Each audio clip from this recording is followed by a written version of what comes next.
HR competency model. So now we will be talking about a small model which is called a human resource competency model. See, basically, before directly entering into this human resource competency model, we need to understand what do we mean by competency. Basically, competency is the ability to do something successfully, okay, in a right way. Okay, now there is also a different meaning for this competency. Now a competency can also be understood as something that makes you unique, something that lets you stand out of the competition. For example, let's take four different manufacturing units, four different manufacturing companies. Let us consider that for the first company, okay, for the first company, the production limit, that means the maximum that they can produce is 10 mobiles per day.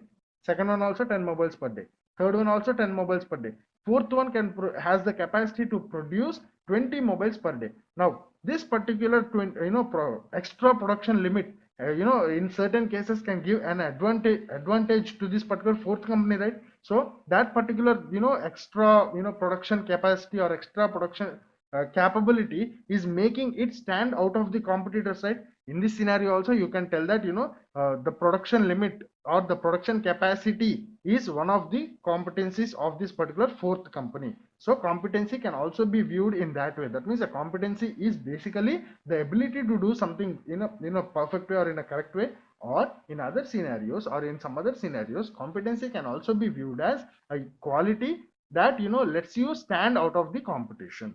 Okay, now basically there is this model called as HR competency model, which tells us that, see, if you want to maintain the competency in your organization, or if you want to manage the competency of the human resource in an organization, you basically have to concentrate on three different components. That means if you want to create a competency in your organization, or if you want to make your human resource more competent, you have to basically concentrate on three components. The first one is called as personal credibility, where you concentrate on the personal individual characteristics like his trust level, his hardworking nature, his potential. In this way, here we concentrate on the individual characteristics. Now this model tells that, see, if you want to manage the competency of the human resource in your organization, you basically have to concentrate on these three components. The first component is the personal credibility, which focuses on all the individual characteristics.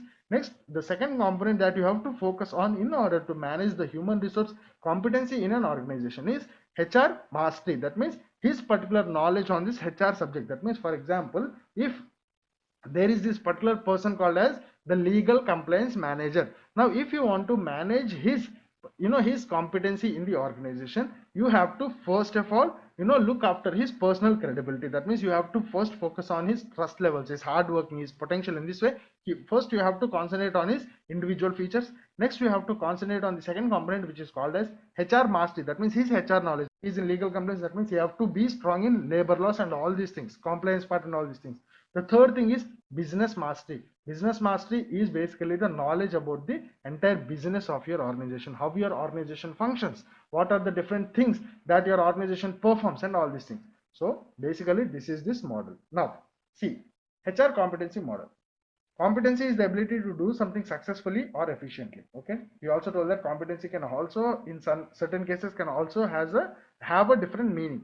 Now see, this model tells that, see, in order to manage the competency of human resource in an organization, or it can be human resource competency in an organization, or it can also be your own competence. That means, for example, if I'm willing to pursue a career in human resource, now if I want to improve my competency, or if I want to practice, in order to achieve more competency in this particular human resource aspect, I have to concentrate on, first thing, my personal credibility. That means my trustworthiness, my reliability, my hard working nature, my dedication, my commitment, and all these things, my personal values, my integrity. In this way, my personal characteristics. Next, I have to have a grip on the HR. Since I am trying to pursue a career in human resource, I have to have a grip on the entire subject matter of the human resource, right? That means my knowledge on my particular field of human resource. Next, I also have to have a knowledge on how the business works. Okay, how this entire HR thing works, how organizations integrate with this HR part. Now you can have a general note in that, see, if you want to become competent in an organization in HR aspect, what is the use of knowing how the business works in an organization, or basically how the organization performs its activities, objectives, and all these things? Now, why?